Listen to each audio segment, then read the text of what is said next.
नमस्कार दोस्तों, मैं हूँ तृप्ति और आज आप सुनने जा रहे हैं मुंशी प्रेमचंद जी की एक और अमर रचना बलिदान। मनुष्य की आर्थिक अवस्था का सबसे ज्यादा असर उसके नाम पर पड़ता है। मौजे बेला के मंगरू ठाकुर जब से कांस्टेबल हो गए हैं, उनका नाम मंगल सिंह हो गया है। अब उन्हें कोई मंगरू कहने का साहस नहीं कर सकता। कल्लू अहीर ने जब से हल्के के थानेदार साहब से मित्रता कर ली है और गांव का मुखिया हो गया है, उसका नाम कालिका दीन हो गया है। अब उसे कल्लू कहें तो आंखें लाल पीली करता है। इसी प्रकार हरखचंद्र कुर्मी अब हरखू हो गया है। आज से 20 साल पहले उसके यहाँ शक्कर बनती थी, कई हल की खेती होती थी और कारोबार खूब फैला हुआ था। लेकिन विदेशी शक्कर की आमदनी ने उसे मटिया मेट कर दिया। धीरे धीरे कारखाना टूट गया, जमीन टूट गई, ग्राहक टूट गए और वह भी टूट गया। 70 वर्ष का बूढ़ा जो तकिएदार माचे पर बैठा हुआ नारियल पिया करता, अब सिर पर टोकरी लिए खाद फेंकने जाता है। परंतु उसके मुख पर अब भी एक प्रकार की गंभीरता, बातचीत में अब भी एक प्रकार की अकड़, चाल ढाल से अब भी एक प्रकार का स्वाभिमान भरा हुआ है। इस पर काल की गति का प्रभाव नहीं पड़ा। रस्सी जल गई पर बल नहीं टूटा। भले दिन मनुष्य के चरित्र पर सदैव के लिए अपना चिन्ह छोड़ जाते हैं। हरखू के पास अब केवल 5 बीघा जमीन है, केवल 2 बैल हैं, एक ही हल की खेती होती है। लेकिन पंचायतों में आपस की कलह में उसकी सम्मति अब भी सम्मान की दृष्टि से देखी जाती है। वह जो बात कहता है बेलाग कहता है और गांव के अनपढ़े उसके सामने मुंह नहीं खोल सकते। हरखू ने अपने जीवन में कभी दवा नहीं खाई थी। वह बीमार जरूर पड़ता, कुंवार मास में मलेरिया से कभी न बचता था, लेकिन 10-5 दिन में वह बिना दवा खाए ही चंगा हो जाता था। इस वर्ष कार्तिक मास में बीमार पड़ा और यह समझकर कि अच्छा तो हो ही जाऊंगा, उसने कुछ परवाह न की। परंतु अब की ज्वर मौत का परवाना लेकर चला था। 1 सप्ताह बीता, दूसरा सप्ताह बीता, पूरा महीना बीत गया, पर हरखू चारपाई से ना उठा। अब उसे दवा की जरूरत मालूम हुई। उसका लड़का गिरधारी कभी नीम की सीखें पिलाता, कभी गुर्ज का सत, कभी गदा पूर्णा की जड़, पर इन औषधियों का कोई फायदा न होता था। हरखू को विश्वास हो गया कि अब संसार से चलने के दिन आ गए। एक दिन मंगल सिंह उसे देखने गए। बेचारा टूटी खाट पर पड़ा राम नाम जप रहा था। मंगल सिंह ने कहा, बाबा बिना दवा खाए अच्छे न होगे, कुनैन क्यों नहीं खाते? हरखू ने उदासीन भाव से कहा, तो लेते आना। दूसरे दिन कालिका दीन ने आकर कहा, बाबा 2-4 दिन कोई दवा खा लो, अब तुम्हारी जवानी की देह थोड़े ही है कि बिना दवा दर्पण के अच्छे हो जाओगे। हरखू ने उसी मंद भाव से कहा, तो लेते आना। लेकिन रोगी को देख आना एक बात है, दवा लाकर देना दूसरी बात। पहली बात शिष्टाचार से होती है, दूसरी सच्ची संवेदना से। ना मंगल सिंह ने खबर ली, ना कालिका दीन ने, ना किसी तीसरे ही ने। हरखू दालान में खाट पर पड़ा रहता। मंगल सिंह कभी नजर आते तो कहता, भैया वह दवा नहीं लाए। मंगल सिंह कतरा कर निकल जाते। कालिका दीन दिखाई देते तो उनसे भी यही प्रश्न करता, लेकिन वह भी नजर बचाकर चले जाते। या तो उसे सोचता नहीं था कि दवा पैसों के बिना नहीं आती, या वह पैसों को भी जान से प्रिय समझता था, अथवा जीवन से निराश हो गया था। उसने कभी दवा के दाम की बात नहीं की। दवा न आई। उसकी दशा दिनों दिन बिगड़ती गई, यहाँ तक कि 5 महीने कष्ट भोगने के बाद उसने ठीक होली के दिन शरीर त्याग दिया। गिरधारी ने उसका शव बड़ी धूमधाम के साथ निकाला। क्रियाकर्म बड़े हौसले से किया। कई गांव के ब्राह्मणों को निमंत्रित किया। बेला में होली ना मनाई गई, ना अबीर ना गुलाल उड़ी, ना डफली बजी, ना भंग की नालियां बही। कुछ लोग मन में हरखू को कोसते जरूर थे कि इस बुढ़े को आज ही मरना था, 2-4 दिन बाद मरता। लेकिन इतना निर्लज्ज कोई न था कि शोक में आनंद मनाता। यह शहर नहीं था जहाँ कोई किसी के काम में शरीक नहीं होता, जहां पड़ोसी के रोने पीटने की आवाज हमारे कानों तक नहीं पहुंचती। हरखू के खेत गांव वालों की नजर पर चढ़े हुए थे। 5 बीघा जमीन कुएं के निकट, खाद पास से लदी हुई मेड़ बांध से ठीक थी। इसमें 3-3 फसलें पैदा होती थी। हरखू के मरते ही उन पर चारों ओर से धावे होने लगे। गिरधारी तो क्रियाकर्म में फंसा हुआ था। उधर गांव के मनचले किसान लाला ओंकारनाथ को चैन न लेने देते थे। नजराने की बड़ी बड़ी रकमें पेश हो रही थी। कोई साल भर का लगान देने को तैयार था, कोई नजराने की दूनी रकम का दस्तावेज लिखने पर तुला हुआ था। लेकिन ओंकारनाथ सबको टालते रहे। उनका विचार था कि गिरधारी के बाप ने खेतों को 20 वर्ष तक जोता है, इसलिए गिरधारी का हक सबसे ज्यादा है। अगर वह दूसरों से कम भी नजराना दे तो खेत उसी को देने चाहिए। अस्तु जब गिरधारी क्रियाकर्म से निवृत्त हो गया और उससे पूछा, खेती के बारे में क्या कहते हो? गिरधारी ने रोकर कहा, सरकार इन्हीं खेतों का तो आसरा है, जोतूंगा नहीं तो क्या करूंगा। ओंकारनाथ, नहीं, जरूर जोतो, खेत तुम्हारे हैं, मैं तुमसे छोड़ने को नहीं कहता।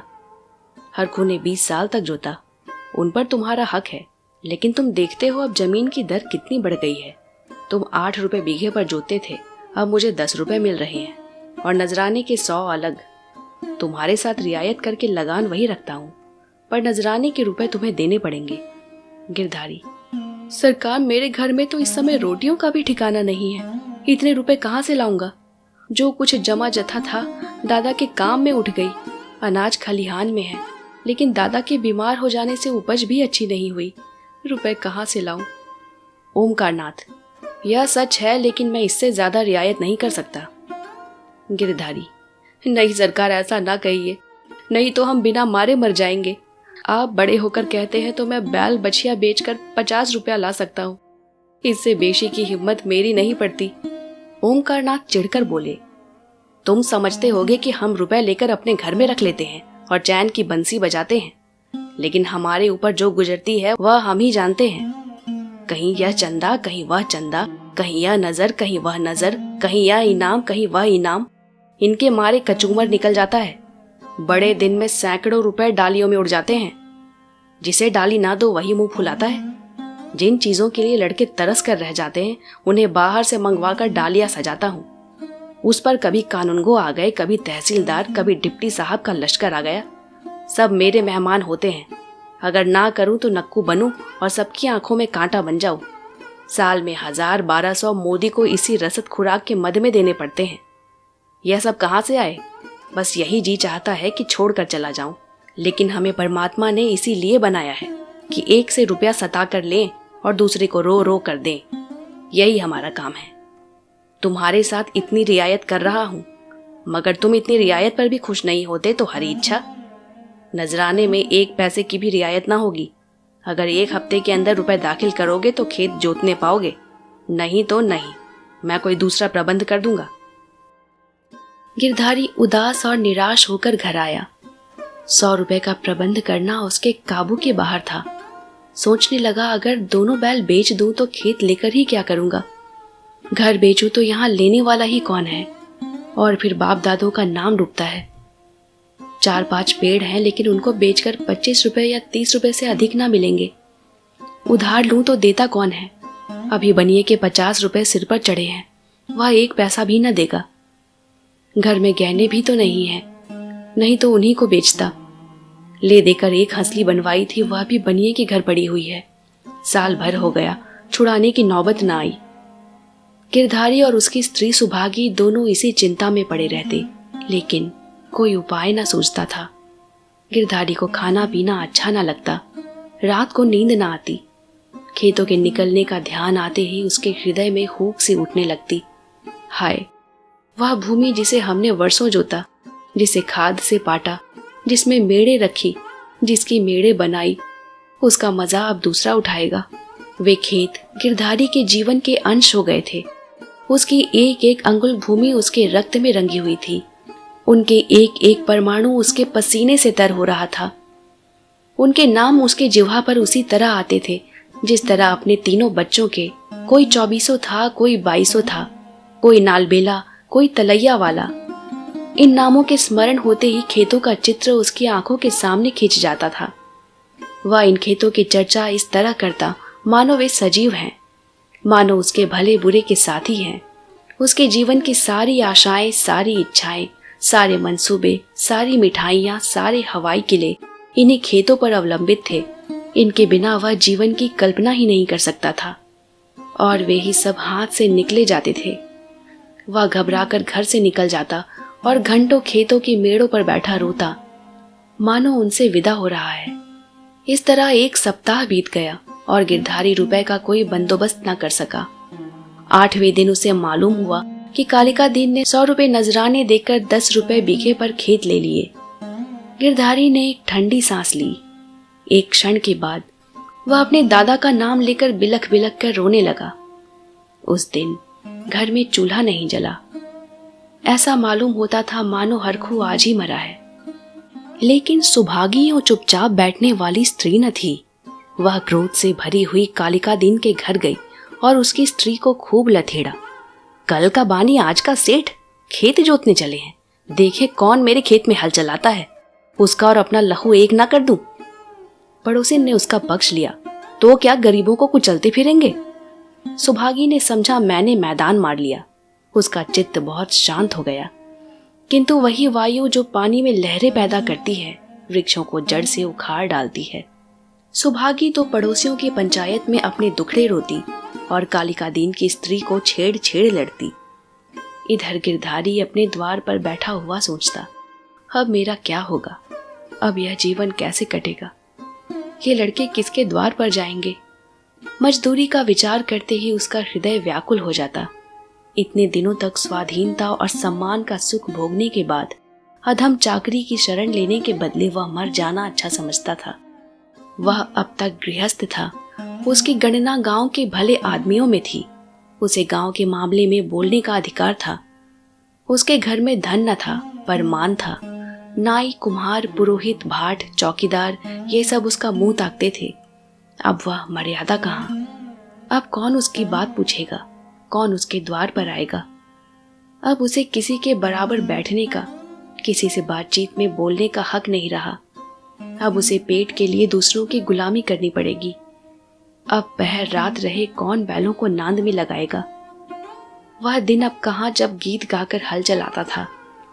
चोटी का पसीना एड़ी तक चला आता था, पर जरा भी थकावट न आती थी। अपने लहलहाते खेतों को देखकर फूला न समाता था। खलिहान में अनाज का ढेर सामने रखे हुए अपने को राजा समझता था। अब अनाज को टोकरे भर भर कर कौन लाएगा? अब खेती कहाँ? यही सोचते सोचते गिरधारी की आंखों से आंसुओं की झड़ी लग जाती थी। गांव के 2-4 सज्जन जो कालिका दीन से जलते थे, कभी कभी गिरधारी को तसल्ली देने आया करते थे, पर वह उनसे भी खुलकर न बोलता। उसे मालूम होता था कि मैं सबकी नजरों में गिर गया हूँ। अगर कोई समझाता तुमने क्रियाकर्म में व्यर्थ इतने रुपए उड़ा दिए, तो उसे बहुत दुख होता। वह अपने उस काम पर जरा भी न पछताता। मेरे भाग्य में जो कुछ लिखा है वह होगा, पर दादा के ऋण से तो वो ऋण हो गया।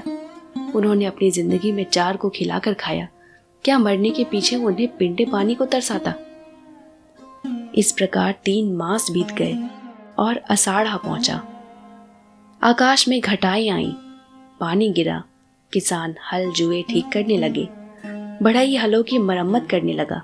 गिरधारी पागल की तरह कभी घर के भीतर जाता, कभी बाहर आता।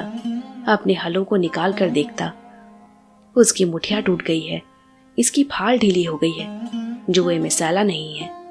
देखते देखते वह एक क्षण अपने को भूल गया। दौड़ा हुआ बढ़ई के यहाँ गया और बोला, रज्जू मेरे हाल भी बिगड़े हुए हैं, चलो उन्हें बना दो। रज्जू ने उसकी ओर करुण भाव से देखा और अपना काम करने लगा। गिरधारी को होश आ गया, नींद से चौंक पड़ा। ग्लानि से उसका सिर झुक गया, आंखें भर आई, चुपचाप घर चला आया। गांव में चारों ओर हलचल मची हुई थी।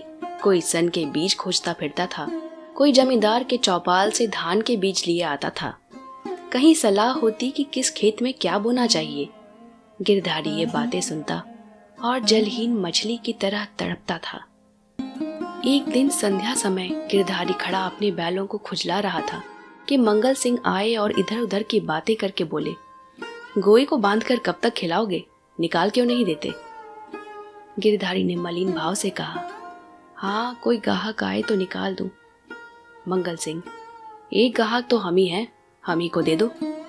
गिरधारी अभी कुछ उत्तर न देने पाया था कि तुलसी बनिया आया और गरज कर बोला, गिरधारी, तुम्हें रुपए देने हैं कि नहीं, वैसा कहो। 3 महीने से हील हवाला करते चले आते हो, अब कौन खेती करते हो कि तुम्हारी फसल को अगोरे बैठे रहें? गिरधारी ने दीनता से कहा, साह, जैसे इतने दिनों तक माने हो, आज और मान जाओ, कल तुम्हारी एक एक कौड़ी चुका दूंगा। मंगल और तुलसी ने इशारों से बातें की और तुलसी भुनभुनाता हुआ चला गया। तब गिरधारी मंगल सिंह से बोला, तुम इन्हें ले लो तो घर के घर ही में रह जाऊं, कभी कभी आंख से देख तो लिया करूंगा। मंगल सिंह, मुझे अभी तो ऐसा कोई काम नहीं, लेकिन घर पर सलाह करूंगा। गिरधारी, मुझे तुलसी के रुपए देने हैं, नहीं तो खिलाने को भूसा है। मंगल सिंह, यह बड़ा बदमाश है, कहीं नालिश न कर दे। सरल हृदय गिरधारी धमकी में आ गया। कार्यकुशल मंगल सिंह को सस्ता सौदा करने का अच्छा सुअवसर मिला। 80 रुपए की जोड़ी 60 रुपए में ठीक कर ली। गिरधारी ने अब तक बैलों को न जाने किस आशा से बांधकर खिलाया था। आज आशा का वह कल्पित सूत्र भी टूट गया। मंगल सिंह गिरधारी की खाट पर बैठे रुपए गिन रहे थे और गिरधारी बैलों के पास विषादमय नेत्रों से उनके मुंह की ओर ताक रहा था।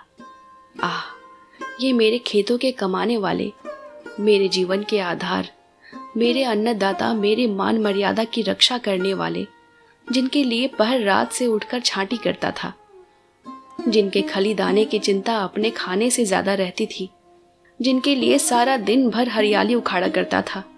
ये मेरी आशा के 2 आंखें, मेरे इरादे के 2 तारे, मेरे अच्छे दिनों के 2 चिन्ह, मेरे 2 हाथ अब मुझसे विदा हो रहे हैं। जब मंगल सिंह ने रुपए गिनकर रख दिए और बैलों को ले चले, तब गिरधारी उनके कंधों पर सिर रखकर खूब फूट फूट कर रोया। जैसे कन्या मायके से विदा होते समय माँ बाप के पैरों को नहीं छोड़ती, उसी तरह गिरधारी इन बैलों को न छोड़ता था। सुभागी भी दालान में पड़ी रो रही थी और छोटा लड़का मंगल सिंह को एक बांस की छड़ी से मार रहा था। रात को गिरधारी ने कुछ नहीं खाया, चारपाई पर पड़ा रहा। प्रातःकाल सुभागी चिलम भर कर ले गई तो वह चारपाई पर न था। उसने समझा कहीं गए होंगे, लेकिन जब 2-3 घड़ी दिन चढ़ गया और वह ना लौटा तो उसने रोना धोना शुरू किया। गांव के लोग जमा हो गए, चारों ओर खोज होने लगी, पर गिरधारी का पता न चला। संध्या हो गई थी, अंधेरा छा रहा था। सुभागी ने दिया जलाकर गिरधारी के सिरहाने रख दिया था और बैठी द्वार की ओर ताक रही थी कि सहसा उसे पैरों की आहट मालूम हुई। सुभागी का हृदय धड़क उठा। वह दौड़कर बाहर आई, इधर उधर ताकने लगी। उसने देखा कि गिरधारी बैलों की नांद के पास सिर झुकाए खड़ा है। सुभागी बोल उठी, घर आओ, वहां खड़े क्या कर रहे हो? आज सारे दिन कहाँ रहे? यह कहते हुए वह गिरधारी की ओर चली। गिरधारी ने कुछ उत्तर ना दिया। वह पीछे हटने लगा और थोड़ी दूर जाकर गायब हो गया। सुभागी चिल्लाई और मूर्छित होकर गिर पड़ी। दूसरे दिन कालिका दिन हल लेकर अपने खेत पर पहुंचे। अभी कुछ अंधेरा था। वह बैलों को हल में लगा रहे थे कि यकायक उन्होंने देखा कि गिरधारी खेत की मेड़ पर खड़ा है। वही मिर्जई, वही पगड़ी, वही सोंटा। कालिका दीन ने कहा, अरे गिरधारी, मर्दे आदमी, तुम यहाँ खड़े हो और बेचारी सुभागी हैरान हो रही है, कहां से आ रहे हो? यह कहते हुए बैलों को छोड़कर गिरधारी की ओर चले। गिरधारी पीछे हटने लगा और पीछे वाली कुएं में कूद पड़ा। कालिका दीन ने चीख मारी और हल बैल वहीं छोड़कर भागा। सारे गांव में शोर मच गया। लोग नाना प्रकार की कल्पनाएं करने लगे। कालिका दीन को गिरधारी के खेतों में जाने की हिम्मत ना पड़ी। गिरधारी को गायब हुए 6 महीने बीत चुके हैं। उसका बड़ा लड़का अब एक ईंट भट्टे पर काम करता है और 20 रुपए महीना घर आता है। अब वह कमीज और अंग्रेजी जूता पहनता है। घर में दोनों जून तरकारी पकती है और जौ के बदले गेहूं खाया जाता है। लेकिन गांव में उसका कुछ भी आदर नहीं। अब वह मजूर है। सुभागी अब पराये गांव में आए कुत्ते की भांति दुबकती फिरती है। अब वह पंचायत में भी नहीं बैठती। वह अब मजदूर की माँ है। कालिका दीन ने गिरधारी के खेतों से इस्तीफा दे दिया है, क्योंकि गिरधारी अभी तक अपने खेतों के चारों तरफ मंडराया करता है। अंधेरा होते ही वह मेड़ पर जाकर बैठ जाता है और कभी कभी रात को उधर से उसके रोने की आवाज सुनाई देती है। वह किसी से बोलता नहीं, किसी को छेड़ता नहीं। उसे केवल अपने खेतों को देखकर संतोष होता है। दिया जलने के बाद उधर का रास्ता बंद हो जाता है। लाला ओमकारनाथ बहुत चाहते हैं कि ये खेत उठ जाएं, लेकिन गांव के लोग उन खेतों का नाम लेते डरते हैं। समाप्त। दोस्तों, अगर आपको ये कहानी पसंद आई तो इसे लाइक और शेयर करना न भूलें। कहानी पर अपनी प्रतिक्रिया आप मुझे कमेंट बॉक्स में बता सकते हैं। अगर अब तक आपने इस चैनल को सब्सक्राइब नहीं किया तो इसे प्लीज सब्सक्राइब कीजिए। मिलते हैं अगले वीडियो में एक और अनमोल कहानी के साथ।